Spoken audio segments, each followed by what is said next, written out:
ആപ്കി അദാലത്തിൽ item girl Rakhi സാവന്തിന്റെ മേലുള്ള കുറ്റാരോപണം ന്യൂസിൽ വരാൻ വേണ്ടി ഇവർ കോൺട്രവേഴ്സീസ് സൃഷ്ടിക്കുന്നു എന്നുള്ളതാണ്.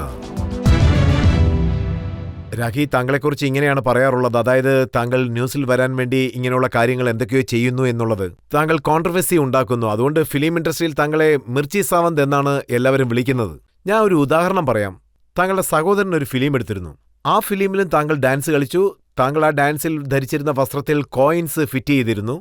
അപ്പോൾ ശിവസേന അംഗങ്ങൾ എന്താ പറഞ്ഞെന്ന് വെച്ചാൽ നമ്മുടെ നാഷണൽ സിംബൽസ് ഒക്കെ ഇങ്ങനെ അപമാനിക്കാൻ പാടില്ലെന്ന്. ബോംബെയിൽ എന്തും വേണ്ടി ബിയർ ബാറുകൾ ഉണ്ടെന്നറിയോ? അവിടെ കാശുകളൊക്കെ പറന്നു കളിക്കുക. അപ്പൊ ഒന്നും ഒരു അവമാനം ഇല്ലേ?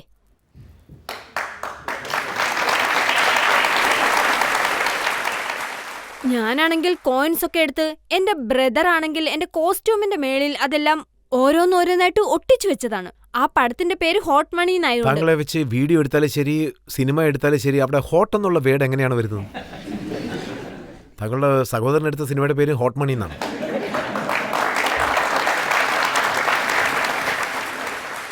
പിന്നെ ഞാൻ ആ ദിവസം മുഴുവൻ ആ കോസ്റ്റ്യൂം ഇട്ടിങ്ങനെ നിൽക്കുകയായിരുന്നു. അതിൽ നിന്നാണെങ്കിൽ ഓരോരോ കോയിനായിട്ട് താഴെ വീഴാൻ തുടങ്ങി. താഴെ വീണെല്ലാം ഞാൻ ഒട്ടിക്കാനും തുടങ്ങി. എനിക്കറിയായിരുന്നു അങ്ങനെ നടക്കാൻ പാടില്ലായിരുന്നു എന്ന്. പക്ഷെ ഇപ്പൊ അത് സെൻസറി കട്ടായിട്ടുണ്ടല്ലോ. ആ സീൻ മൂവിയിലില്ല. താങ്കളുടെ സീൻ സെൻസർ ബോർഡ് കട്ട് ചെയ്തു. അതുപോലെ താങ്കളുടെ ഷോ മുംബൈ പോലീസ് കട്ട് ചെയ്തു. താങ്കൾ എപ്പോൾ ഷോ ചെയ്യാൻ പോയാലും മഹാരാഷ്ട്ര പോലീസ് അത് തടുത്തു നിർത്തുകയാണ്. അവര് ചെയ്തത് വളരെ വലിയൊരു തെറ്റാണ് സാർ. മഹാരാഷ്ട്ര പോലീസിന് എപ്പോഴും എന്നോട് വലിയൊരു ദേഷ്യമാണ് സാർ. അവരെന്നോട് ചെയ്ത കാര്യത്തിന് എനിക്ക് മാനസിക പ്രശ്നം വരെ ഉണ്ടായി. പോലീസ് എന്നോട് ചെയ്തത് നിയമത്തിന് തെറ്റായിട്ടുള്ള കാര്യമാണ്. അത് ഞാൻ സമ്മതിക്കില്ല. നോക്കൂ രാഖി, ഇത് തുടങ്ങിയത് കോലാപ്പൂരിലാണ്. അവിടെ വെച്ച് താങ്കൾ ഒരു ഷോ ചെയ്തു. അവിടെയുള്ളവർ എന്താ പറഞ്ഞെന്ന് വെച്ചാൽ വളരെ കുറഞ്ഞ വസ്ത്രമാണ് താങ്കൾ ധരിച്ചത്, അത് വളരെ ആഭാസമായിരുന്നു എന്നാണ്. അങ്ങനെ പറയുകയാണെങ്കിൽ എനിക്കതൊരു ചെറിയ ഡ്രസ്സായിട്ട് തോന്നിയിരുന്നില്ല സാർ. ആ കോലാപ്പൂരിലെ ഷോയുടെ ക്ലിപ്പിംഗ് ഞങ്ങളുടെ പക്കലുണ്ട്. അത് കാണുന്ന സമയത്ത് താങ്കൾ തന്നെ ഫീൽ ചെയ്യും വളരെ കുറഞ്ഞ വസ്ത്രമാണ് താങ്കൾ ഞാൻ ധരിച്ചത്. സമ്മതിക്കുന്നു, അത് കുറച്ച് ഡീപ്പ് നെക്ക് ആയിരുന്നു. അല്ല, നമുക്ക് അതിന്റെ ഓർഗനൈസർ ആണ് ചെയ്തത്. കുറഞ്ഞ ഡീപ്പ് നെക്ക് ആണോ അതോ കൂടുതൽ ഡീപ്പ് നെക്ക് ആണോ?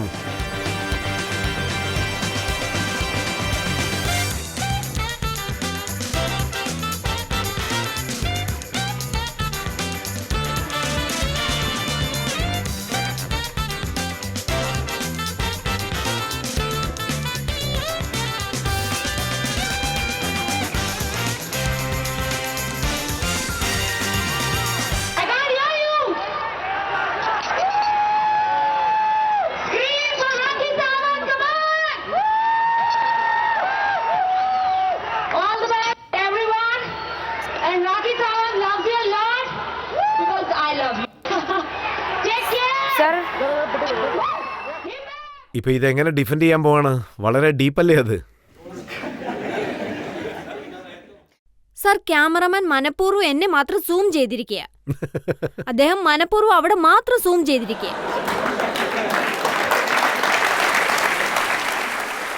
ഞാൻ പറയാൻ ആഗ്രഹിക്കുന്നത്, ഞാൻ പെർഫോം ചെയ്തുകൊണ്ടിരിക്കുന്നത് അവിടെയാണ്. ഓഡിയൻസ് ആണെങ്കിൽ ദൂരെയാണുള്ളത്. അവിടെയുള്ള ഓഡിയൻസിന് ഒന്നും മനസ്സിലാവുകയില്ല. ഞങ്ങൾ ഡാൻസ് കളിക്കുന്നത് മാത്രമേ കാണാൻ കഴിയൂ. എന്താന്ന് വെച്ചാൽ അത് വളരെയധികം ദൂരത്തിലാണുള്ളത്. സ്റ്റേജ് ആണെങ്കിൽ ഓഡിയൻസിനെ അറിയത്തില്ലെന്നുള്ള കാര്യം ശരി, നമുക്ക് മനസ്സിലാക്കാം. പക്ഷേ ഡ്രസ്സ് ധരിക്കുന്ന സമയത്ത് താങ്കൾ മനസ്സിലാക്കി കാണുമല്ലോ.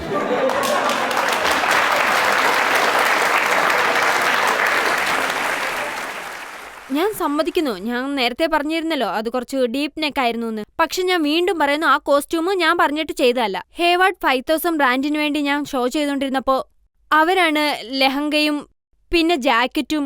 സോങ്ങിൽ ഞാൻ 3 കോസ്റ്റ്യൂമാണ് ചേഞ്ച് ചെയ്തത്. ഹേവാർഡ് 5000ന്റെ ജാക്കറ്റ്, ലെഹങ്ക. ഈ സോങ്ങിൽ ഇടയ്ക്കിടയ്ക്ക് ഈ കോസ്റ്റ്യൂം മാത്രമാണ് യൂസ് ചെയ്യാൻ പറഞ്ഞത്. സോ ഞാൻ ഓക്കെ പറഞ്ഞു, കാരണം ഓഡിയൻസ് വളരെ ദൂരത്തായിരുന്നു, അടുത്തില്ലായിരുന്നു. അതുകൊണ്ട് ഞാൻ ചില സമയങ്ങളിൽ ഡയറക്ടേഴ്സ് താങ്കൾക്ക് വസ്ത്രം തരുന്നു, താങ്കളുടെ ബ്രദർ താങ്കൾക്ക് കോയിൻ തരുന്നു, ചില ഓർഗനൈസേഴ്സ് ഡ്രസ്സ് തരുന്നു. പക്ഷെ താങ്കളുടെ തെറ്റൊന്നുമില്ല സാർ. ഞാൻ വളരെ ഇന്നസെന്റ് ആണ്. എന്റെ അടുത്ത് ഒരു തെറ്റുമില്ല. ഏത് ഡ്രസ്സ് വന്നാലും ഞാൻ അത് ധരിക്കും. ഏത് രീതിയിലുള്ള വസ്ത്രം തന്നാലും ഞാൻ ധരിക്കുമെന്ന് പറയുന്നു. അപ്പോൾ പോലീസ് സ്റ്റോപ്പ് ചെയ്താൽ താങ്കൾക്ക് എന്താണ് ബുദ്ധിമുട്ട് അതില്? നാസിക്കിൽ താങ്കളുടെ ഒരു ഷോ നടക്കുന്ന സമയത്ത് ഇത് കാരണം ഒരു വലിയ പ്രശ്നം തന്നെ അവിടെ ഉണ്ടായി. കാരണം ആ ഷോയും ആഭാസമായിരുന്നു, വൾഗാരിറ്റി ഉണ്ടായിരുന്നു. ഇല്ല സാർ, ഇത് വളരെ തെറ്റാണ്. ഞാൻ ഒരിക്കലും ഇത് അംഗീകരിക്കില്ല. എന്താന്ന് വെച്ചാൽ അവിടെ നടന്നത് ഞങ്ങളുടെ ഷോ വെറും 2 മണിക്കൂറായിരുന്നു. പിന്നെ ഓഡിയൻസ് ബഹളം വെച്ചുകൊണ്ടിരുന്നു. വി വാണ്ട് വൺ മോർ എന്നും പറഞ്ഞുകൊണ്ട്. പിന്നെ ഒരേ ബഹളമായിരുന്നു. പിന്നെ പോലീസാണെങ്കിൽ ഓർഗനൈസർക്ക് പെർമിഷൻ കൊടുത്തില്ല. കാരണം കോടതി റൂൾ ഫോളോ ചെയ്യണമെന്ന് പറഞ്ഞു. 2 മണിക്കൂർ കൂടുതൽ ഞങ്ങൾ ഷോ ചെയ്യാൻ പാടില്ലെന്നു. പക്ഷെ ഓഡിയൻസ് പറഞ്ഞു വി വാണ്ട് മോർ പെർഫോമൻസ് എന്ന്. അവര് 2000-3000 രൂപ കൊടുത്ത് ടിക്കറ്റ് എടുത്തതല്ലേ, അത് കോസ്റ്റ്ലി അല്ലേ. എനിക്ക് അത്രത്തോളം ഫാൻസ് ഉണ്ടായിരുന്നു. അവിടെ 45,000-ഓളം ഓഡിയൻസ് ഉണ്ടായിരുന്നു എന്റെ ഷോ കാണാനായിട്ട്. ആൾക്കാരാണെങ്കിൽ ഓരോരുത്തരുടെ മേളിൽ കൂടെ കേറിയായിരുന്നു വരുന്നത് രാഖയെ കാണാൻ വേണ്ടിട്ട്. അപ്പം അവർക്കിടയിൽ വഴക്കുണ്ടായി. ഇത്രയും ഓഡിയൻസിനെ പോലീസ് എങ്ങനെ കൺട്രോൾ ചെയ്യാനാ? അവിടെ എന്തെങ്കിലും വഴക്കോ വാഗ്വാദോ നടന്നു കഴിഞ്ഞാൽ അവിടെയുള്ള എല്ലാ പ്രശ്നങ്ങളും അവരങ്ങനെ തന്നെ വിട്ടേക്കും. പിന്നെ എല്ലാ പഴിയും എനിക്കും എന്റെ ഡ്രസ്സിലും ആയിരിക്കും. രാഖി സാവന്ത് കാരണം ഈ പ്രശ്നം ഉണ്ടായെന്ന്. നിങ്ങൾ ഈ ഷോ നിർത്തണമെന്ന് പറയും. സർ, പോലീസിന്റെ ജോലി പ്രൊട്ടക്ഷൻ കൊടുക്കുന്നല്ലേ. എന്നെയാണെങ്കിലും ഓഡിയൻസിനെ ആണെങ്കിലും, അതായത് ഷോ കാണാൻ വരുന്നത്. താങ്കൾ ഓഡിയൻസിനെ പ്രൊവോക്ക് ചെയ്യുകയാണെങ്കിൽ താങ്കൾക്ക് പോലീസ് പ്രൊട്ടക്ഷൻ തരണോ? സർ, ഞാൻ പ്രൊവോക്ക് ചെയ്തില്ല, ഞാൻ ഡാൻസ് കളിച്ചല്ലേ ഉള്ളൂ. സർ, ഞാനിന്ന് പോപ്പുലർ ആയിരിക്കാൻ കാരണം എന്റെ ഡാൻസ് ആണ്, പിന്നെ എന്റെ എക്സ്പ്രഷനും. സാർ എന്നെ ഒരു ഷോയ്ക്ക് വിളിക്കുകയാണെങ്കിൽ ഞാൻ അവിടെ വന്ന് എന്താ ഭജന ചെയ്യണോ?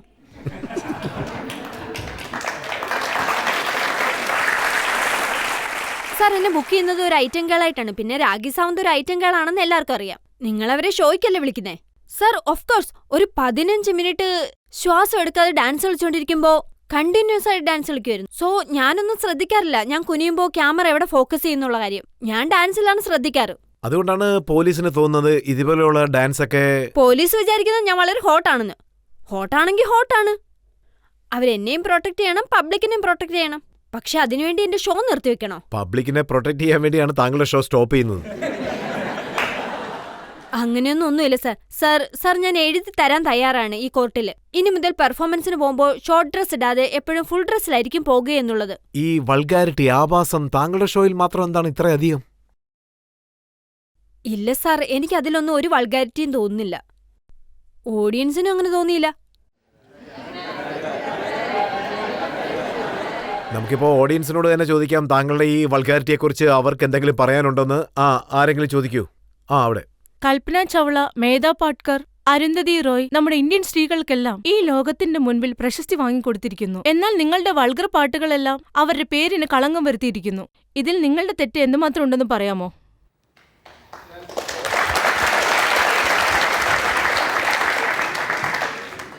ഞാനൊരു പുതിയ ട്രെൻഡ് ഉണ്ടാക്കിയിട്ടുണ്ട്. അതെ അതെ, ഞാനെന്തെങ്കിലും പുതിയതായിട്ട് ചെയ്യാനാണ് ആഗ്രഹിക്കുന്നത്. പക്ഷെ അങ്ങനെയാണെങ്കിൽ ഈ ദേശത്തിന്റെ പേര് താങ്കൾ സംരക്ഷിക്കുകയാണെന്നോ? ജനങ്ങളുടെ കണ്ണിൽ ഞാൻ ഹോട്ടായിട്ടാണ് കാണുന്നതെങ്കിൽ ഞാൻ എന്ത് ചെയ്യാനാ? രാഖി, ഞാൻ അറിഞ്ഞത് നിങ്ങൾക്ക് ഇവിടെ മാത്രമല്ല ദുബായിലും താങ്കളെ ബാൻ ചെയ്തു, താങ്കളുടെ പെർഫോമൻസ് അവിടെ സ്റ്റോപ്പ് ചെയ്തതായിട്ടാണ് അറിഞ്ഞത്. ദുബായിൽ ഞാൻ പെർഫോം ചെയ്തുകൊണ്ടിരുന്നപ്പോൾ ഒരാൾ ധൈര്യമായിട്ട് വന്നിട്ട് പെർഫോം ചെയ്തുകൊണ്ടിരിക്കുന്ന സമയത്ത് മോശമായിട്ട് പെരുമാറി. ഞാൻ അവന്റെ കർണക്കുറ്റിക്കൊന്നു കൊടുത്തു. പിന്നെ ഞാൻ ബ്ലാക്ക് ലിസ്റ്റിലായി. കാരണം ഞാനൊരു ഇന്ത്യക്കാരിയല്ലേ. നിങ്ങളുടെ മുന്നിൽ ഞാൻ പെർഫോം ചെയ്യുന്ന സമയത്ത് ആർക്കെങ്കിലും എന്റെ ഡ്രസ്സിൽ തൊടാൻ ധൈര്യമുണ്ടോ? അതാ ഞാനൊന്ന് കൊടുത്തു. ബ്ലാക്ക് ലിസ്റ്റിലാണെങ്കിൽ അങ്ങനെ തന്നെ.